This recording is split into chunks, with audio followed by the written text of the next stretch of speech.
Salut à toutes, salut à tous et bienvenue dans cette nouvelle vidéo dans laquelle on va voir ensemble des objectifs. Voilà, des objectifs fixes, donc qu'on appelle les prime lenses. Parmi toutes celles qu'on propose ici en location, on a fait une large sélection. Et le but du jeu, c'est de voir ensemble quelles sont les différences entre ces objectifs. Chaque objectif raconte quelque chose et comme j'ai l'habitude de dire, il n'y a rien de plus subjectif que les objectifs. Tout ça pour dire, on va commencer à regarder ces objectifs. Vous allez voir, il y en a des froids, il y en a des chauds, il y en a qui flairent beaucoup, il y en a qui ont du pompage. Alors, qu'est-ce que c'est du pompage? Demandez à Mado dans sa caravane sur la plage de votre village, elle vous expliquera. Pas du tout. On va voir un petit peu les déformations et puis on va voir les flares et on va voir l'aspect général. Alors je vous propose de commencer sans plus attendre avec la première optique, à savoir un Zeiss Contax 85 mm. Donc on a fait venir Thalia, on mettra son Instagram éventuellement dans la description pour ceux qui seraient intéressés de travailler avec elle plus tard. Mais on a fait venir Thalia pour pouvoir passer une bonne partie de nos optiques au banc test, sachant que dans les optiques qu'on a passées, il y en a qui n'étaient pas là au moment où Thalia s'est pointée. Donc du coup, on a dû les refaire plus tard. L'aspect général du Contax. Ce qu'on peut voir de prime abord, et on va aller très vite sur les optiques, c'est que c'est une optique plutôt chaude. On a des bokeh ici ovaloïdes avec une légère aberration chromatique, légère, toute légère. C'est plutôt doux sur la peau. On a quand même le piqué présent, le piqué Zeiss, donc les Zeiss Contax, avec des jolis petits bokeh qui vont bien. On va voir l'optique suivante. L'optique suivante, on est sur un Zeiss CP2. Alors, le truc intéressant sur les Zeiss CP2, si vous ne le savez pas, c'est que les Zeiss CP2, leur formule optique est calquée sur la formule optique du Zeiss Contax. Et pourtant, l'image est vraiment différente. Il faut savoir que lorsque Zeiss a eu l'interdiction d'utiliser certaines terres rares pour traiter leurs objectifs, ils ont décidé de garder la formule optique et de passer donc de la formule Zeiss Contax à la formule Zeiss ZF, puis après qui a donné les Z2, ZF pour la monture Nikon et Z2 pour la monture Canon. Et là, on est dans les années 2000. Et donc, très rapidement, ces optiques-là, qu'on disait assez propres, cliniques, contrastées, ont pas mal plu. C'était au moment où on aimait ce genre d'optique très contraste. Et du coup, Zeiss a décidé de les adapter en version ciné, de donner les CP2, les Compact Prime version 2. Et voilà ce que ça donne. On a pour le coup une image qui est un petit peu plus piquée. Et si on compare avec le Zeiss Contax traditionnel, on peut voir au niveau des bokeh derrière que les nouveaux traitements changent pas mal en ce qui concerne les aberrations chromatiques, mais également donnent des bokeh un petit peu plus ronds. Alors on a toujours du bokeh en arrière-plan sur la droite et notamment vers l'extérieur des optiques, ce qui arrive très souvent sur la plupart des optiques d'ailleurs. On a toujours des bokeh un petit peu ovaloïdes. Mais on se retrouve avec une image, là c'est en mouvement, c'est pas trop net, mais une image qui est plus piquée, légèrement plus contrastée que sur du Contax. Voilà, c'est la partie là un petit peu des Zeiss. On avance tout doucement, mais on va aller un petit peu plus vite par la suite. Les Sigma Ciné. Les Sigma Ciné, ce sont des optiques Sigma. Hop. Ce sont des optiques Sigma qui, à la base, sont des optiques photo. Donc, elles sont à la base plutôt vouées pour prendre des photos de qualité avec des agrandissements. Donc, on remarque que c'est également une optique piquée qui est, pour le coup, elle aussi assez contrastée. On peut le voir notamment dans les cheveux. On a nos bokeh, pareil, sur les bords qui partent un petit peu en forme de citron, citron debout, citron couché, très peu d'aberrations chromatiques.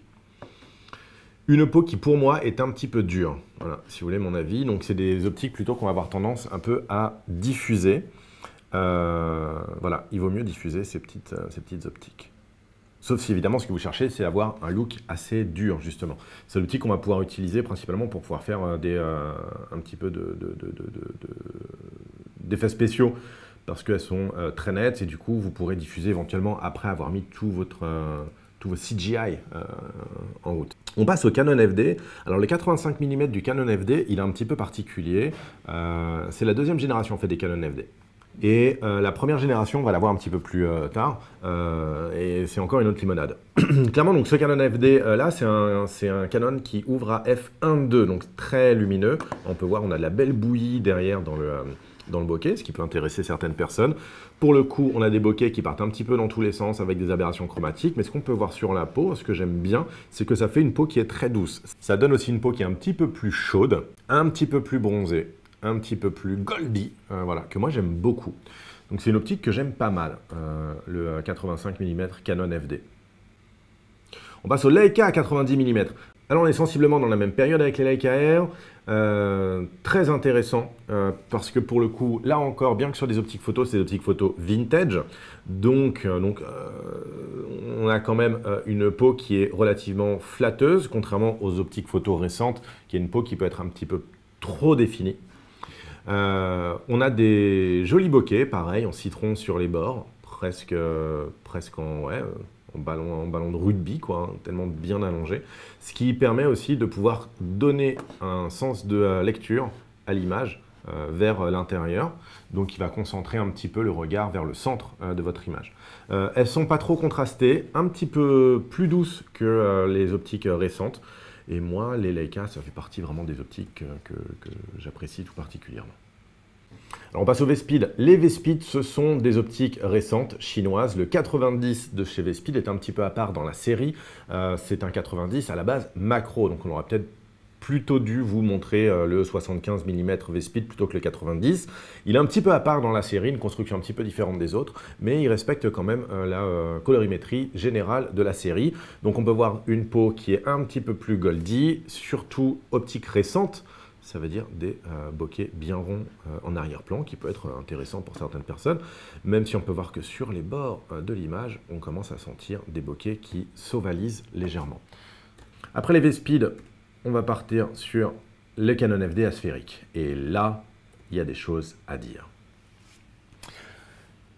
En 1971, Canon passe de leur monture FL aux montures FD. Et ce faisant, il crée des optiques FD toutes récentes. Il propose notamment 3 optiques qui vont devenir majeures pour la suite de notre histoire.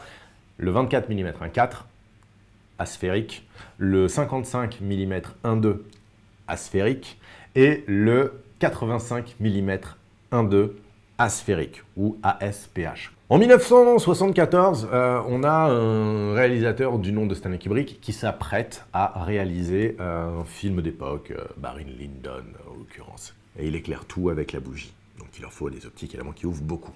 Et il se trouve que Stanley Kubrick, il est fan d'optique. Vraiment, c'est un geek là-dessus. Voilà, avant tout le monde, il adore les cailloux, les optiques. Et du coup, Canon l'approche et dit, est-ce que ça t'intéresserait de tourner avec quelques-unes de nos optiques? On est en train de se dire qu'on va peut-être plonger dans le monde du cinéma par la grande porte. Et à l'époque, les optiques les plus ouvertes, c'était des optiques Zeiss, les Géo. Donc quand Canon arrive, il se dit, tiens, il va falloir qu'on fasse des optiques très lumineuses. Et ça tombe bien, parce que justement, ils avaient sorti le 24-1.4, le 55-1.2 et le 85-1.2. Et du coup, ils reprennent ces 3 formules optiques, ils les recarrossent, et évidemment, ça ne fait pas une série, hein, parce qu'à l'époque, on tourne en Super 35, donc même le 24, c'est pas très très large. Et donc, que fait Canon? Il décide de sortir un 18 mm 1.5, donc T1.5, et un 35 mm T1.5. Ainsi, entre le 18, le 24, le 35, le 55 et le 85, on a une série complète. La particularité, c'est que ces optiques-là, contrairement aux Zeiss, couvrent le full frame. Ces optiques ne sont pas parfaites. Elles ont, comme vous pouvez le voir là sur l'image, elles sont relativement contrastées. Elles sont chaudes et elles sont vraiment pas cliniques du tout. Elles ont plein d'imperfections, on pourra le voir après en ce qui va concerner les flares. Vous verrez qu'il y a pas mal de flares qui arrivent.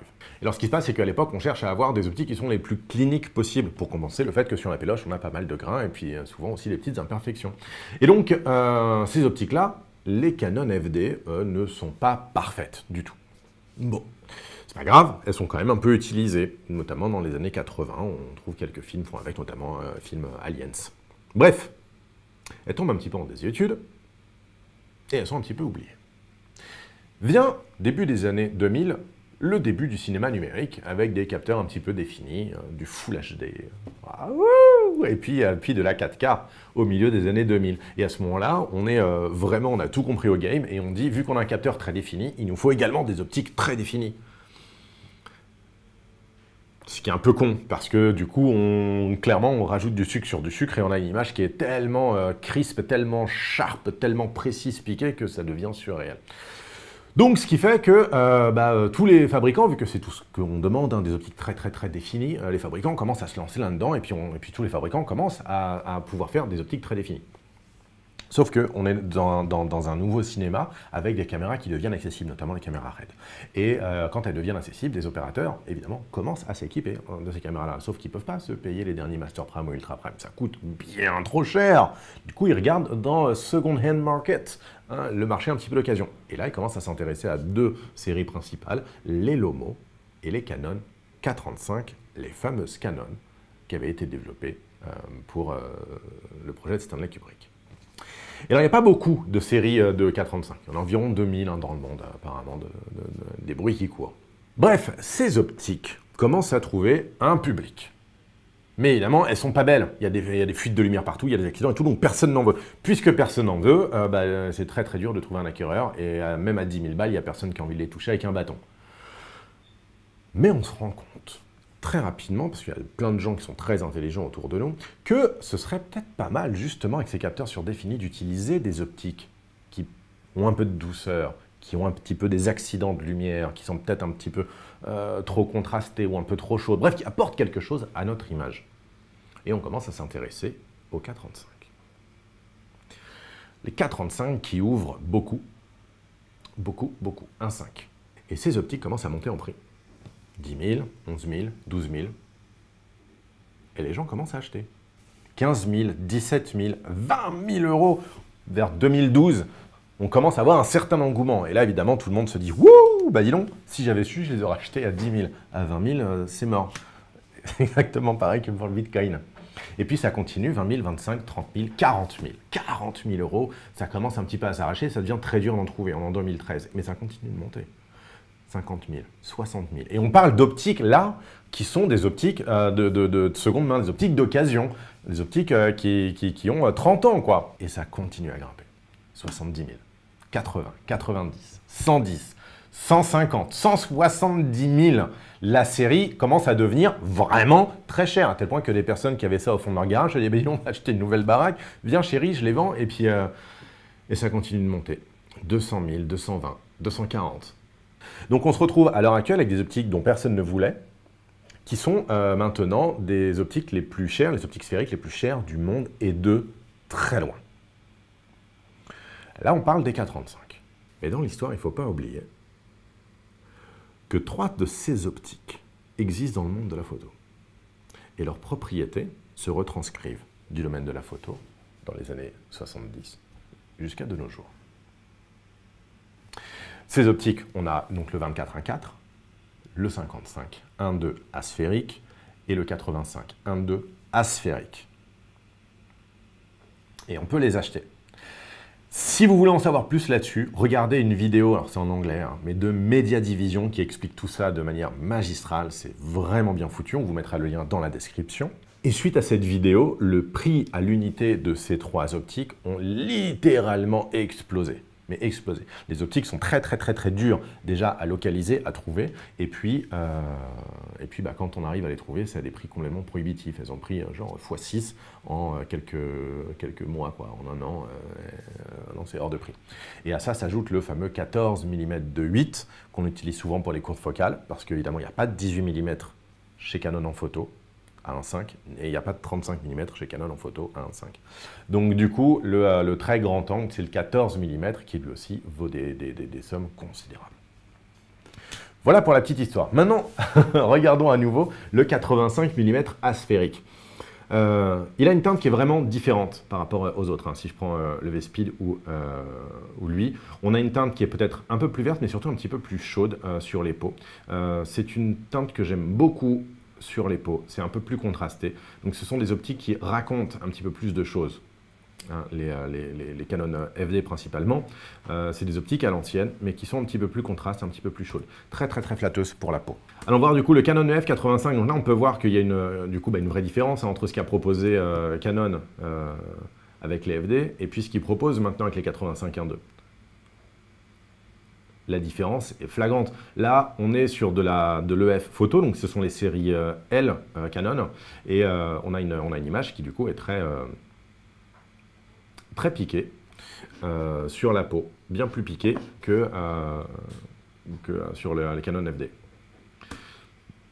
Ah, la fameuse Olivia, la voilà. Un bon petit Cooke, ça fait jamais de mal. Le Cooke S4, donc là on est sur du S4 mini, donc c'est du S4 à 2.8. C'est plutôt flatteur sur les peaux, peut-être un brin piqué pour moi. Je mettrais peut-être plutôt une petite diff si jamais je devais l'utiliser. On a un joli bokeh en arrière-plan avec le Cooke Look, hein, qui a tendance un petit peu à recentrer le regard au centre de l'image, avec un petit peu plus de douceur sur les bords, au niveau des coins, éventuellement par moments, surtout sur les contrecales, un peu plus de vignettage, de manière à pouvoir avoir davantage de netteté au centre de l'image. Alors les S4 mini, ce ne sont pas les plus grands représentants du Cooke Look, mais malgré tout, un énorme succès pour les Cooke S4, qui ne couvrent d'ailleurs que le Super 35. On passe ensuite au Celleire. Les Celleire, ils ouvrent à T1.5. Ça fait une image qui est très douce. On a beaucoup de bouillie en arrière-plan. Donc, ce n'est pas forcément ce que j'affectionne particulièrement. Par contre, en les fermant un petit peu, en les utilisant à 2 ou 2.8, on récupère bien plus de piqué. Et ça peut être un petit peu plus intéressant que les utiliser à pleine ouverture. C'est toujours un peu compliqué d'ailleurs à pointer, hein, un 85 à 1.5. Le Red Pro Prime, qui est une image que personnellement moi j'apprécie pas particulièrement. C'est une image qui est très froide, pour le coup très piquée, très définie. On peut voir les pores de la peau. C'est pas forcément un truc que j'affectionne. Ça couvre le Super 35. Attention, ça couvrira pas les plus gros capteurs de chez Red. D'ailleurs, c'est pour ça aussi que les optiques ont été arrêtées chez Red.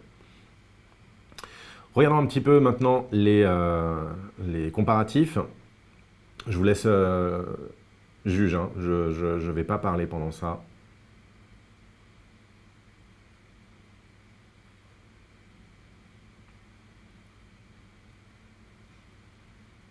Et on va se les remonter tout dans l'ordre. Il y a des énormes différences sur les teintes de peau. Énormes différences. Ok, après le 85, ce que je vous propose, c'est de passer au 50. Donc le 50 Cooke, c'est plutôt flatteur, hein. C'est un bon compromis, je pense, de netteté sur la peau par rapport à une certaine douceur. Le Canon FD 50, en fait, c'est le 55 mm Canon FD, donc c'est la version asphérique. Là, on reconnaît bien les propriétés même du 85 mm. Hein.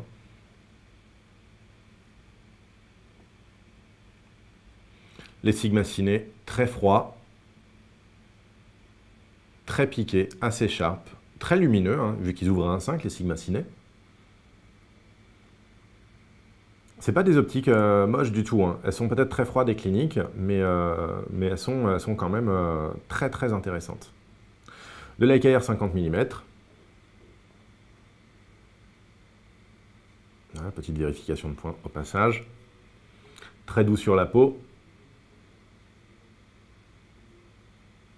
Les Red Pro Prime 50 mm, pareil. Donc là, un petit peu de, comme le précédent, on va le remettre. Comme le précédent, là, le 85, on a un petit peu trop de définition pour moi sur la peau. Voilà, je suis pas un grand fan. Les Red Pro Prime ouvrent à T1.8. Le 50 mm CP2, donc basé sur le 50 mm Contax. Celui-là, c'est une ouverture à T2.1. Mais la formule optique est la même que sur le T1.4. Le V-Speed, c'est très doux, c'est très joli le V-Speed. Très très joli, c'est un très très bon compromis.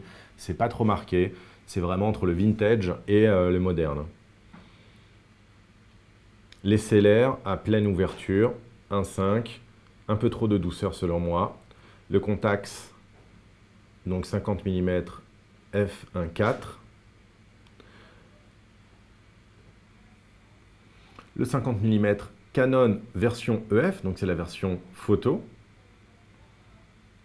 Peut-être un petit peu plus contrasté que le 85. Et là, on les regarde tous côte à côte. Alors, je ne sais pas lequel vous vous sentez le plus enclin à utiliser sur la majeure partie de vos productions. Moi, j'adore le Canon FD 55 mm, j'adore. La teinte de peau que ça rend, c'est très très très joli, vraiment. J'aime beaucoup le Leica aussi. J'aime le V-Speed pour sa douceur. Bon, le Coolcast 4 minutes, ça reste toujours un classique. Et le CLR, un peu trop mou selon moi, mais fermé, ça fait des très belles images le CLR. Passons au 35 mm, enfin le 36 en l'occurrence. On va commencer par le CLR. Plutôt agréable, à pleine ouverture, mais on sent quand même une certaine douceur, enfin plutôt un manque de point, plutôt qu'une certaine douceur sur la peau. Il faut différencier la douceur et la netteté. C'est deux choses différentes. On peut être net et doux. Par contre, on ne peut pas être mou et net.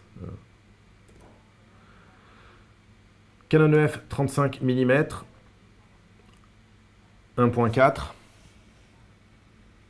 On est contrasté quand même, donc ça fait partie des optiques photo un peu contrastées. J'ai l'impression qu'on n'a pas complètement le point sur Thalia, c'est un peu dommage. Il y a une jolie teinte de peau en tout cas. Le Sigma Ciné, comme tous les Sigma, c'est très clinique, c'est très froid. C'est pas inintéressant. C'est pas une image forcément qui parle à beaucoup de gens, mais moi c'est une image que j'aime bien pour certains types de projets en tout cas. Le 35 mm CP2 T2.1.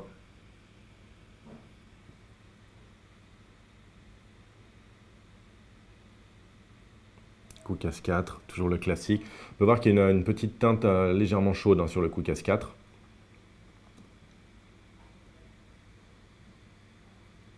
Et pareil, le point, la netteté, mais malgré tout, de la douceur sur la peau. C'est tout ce qu'on demande, de ne pas avoir une peau trop dure. Le 35 mm Leica, que j'aime beaucoup également. Alors on peut voir notamment sur toutes ces optiques un petit peu anciennes que les bokeh ont une certaine forme. Donc là, c'est des formes de D inversées. Et puis là, des sortes de D tombants, quoi. On n'a pas des bokeh parfaitement ronds. C'est pas forcément une mauvaise chose.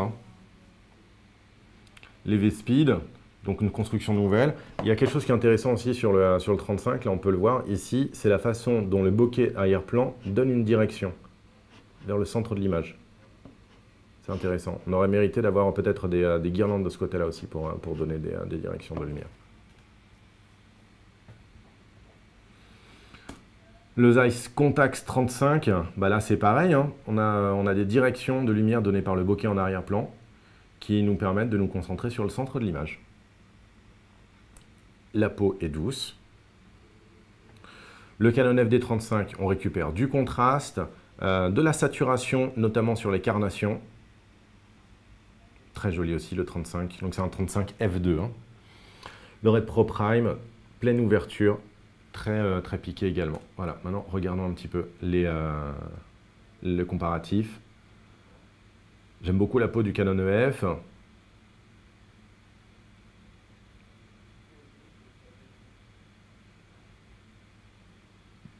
Les V-Speed ont une certaine douceur. C'est un peu comme du Sigma avec une petite douceur derrière. J'aime beaucoup, sachant que c'est pas du tout la même ouverture. Les V-Speed ouvrent à T2.1, les Sigma ouvrent à T1.5.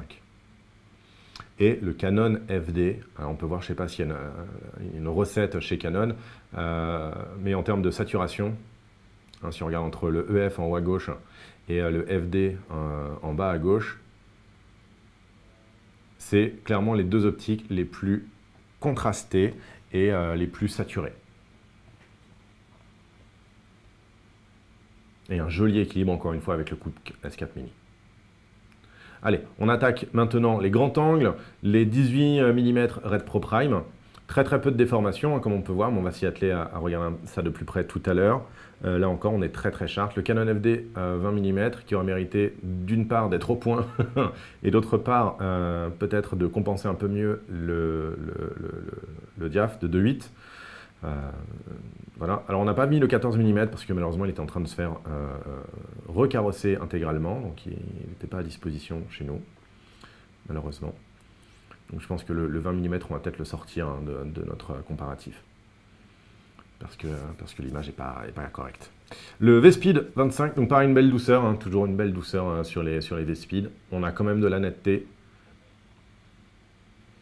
Le CLR 18.5, très vaporeux, j'ai envie de dire, à pleine ouverture. Hein. On récupère l'image comme un petit voile blanc, comme si on avait déjà utilisé un filtre Black Promise 1,5, quoi.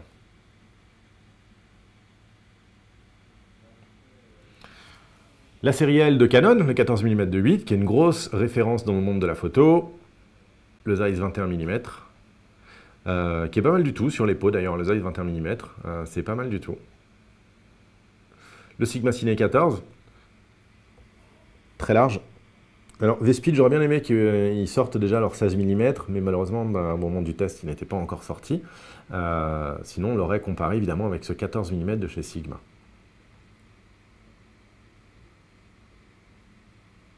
Les Zeiss Contax 18, beaucoup de chaleur sur la peau, hein, sur ce 18.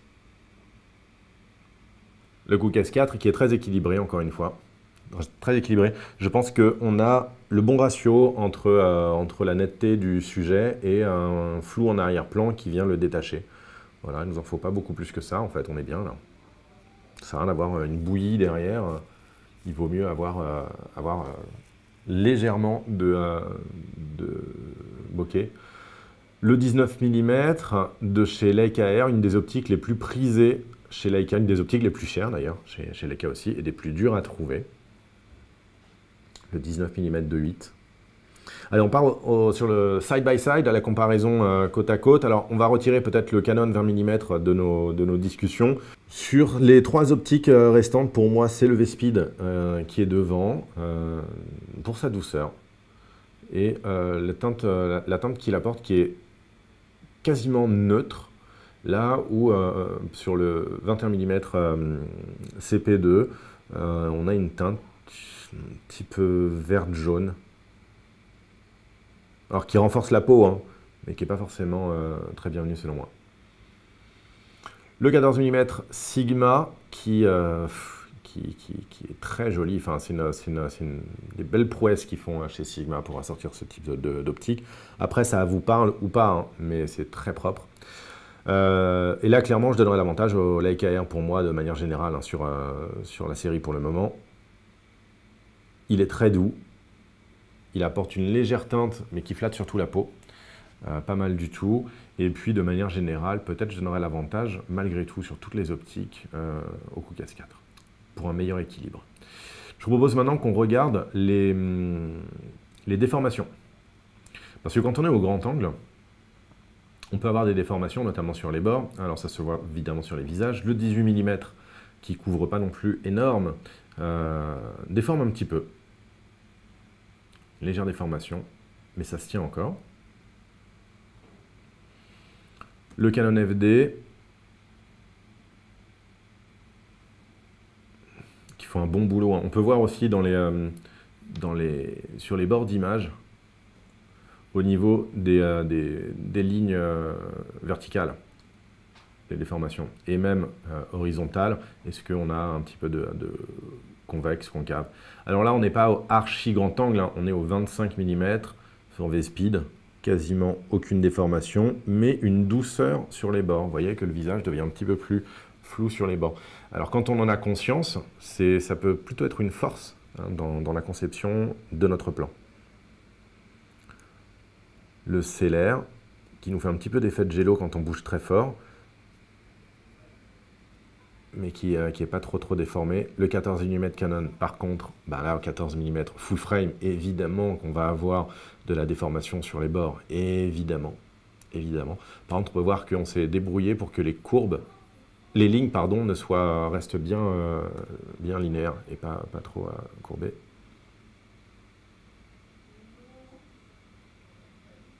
Le 21 CP2, super cool.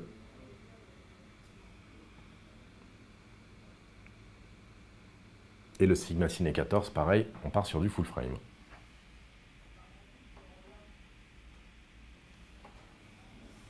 Donc on a là encore des accélérations d'image sur les bords de l'image. C'est normal. on est en très grand angle et surtout on est en full frame. Donc ça va poser sur les bords de l'image des problèmes, notamment sur des visages.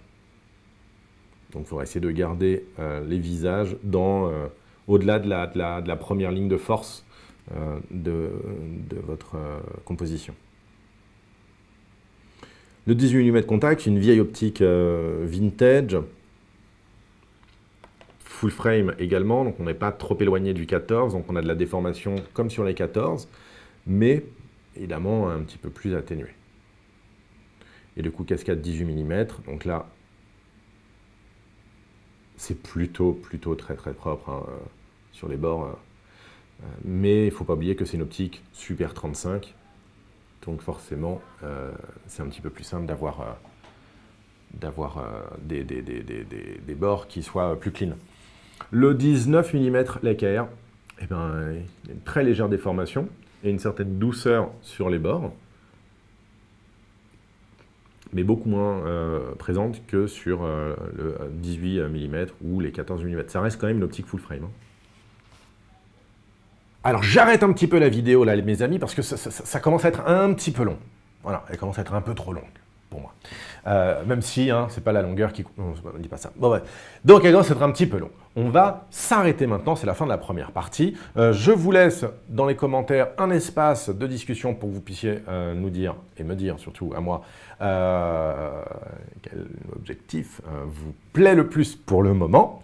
On se voit dans la deuxième partie pour les flares. Et on va voir du coup, en fonction de vos réponses dans cette vidéo-là, si il y a une certaine continuité avec ce que proposent ces mêmes objectifs en termes de flair. Moi, entre-temps, je vais enregistrer tout ça et puis on se voit dans quelques jours. Je vous dis à très bientôt et d'ici là, prenez soin de vous. Ciao!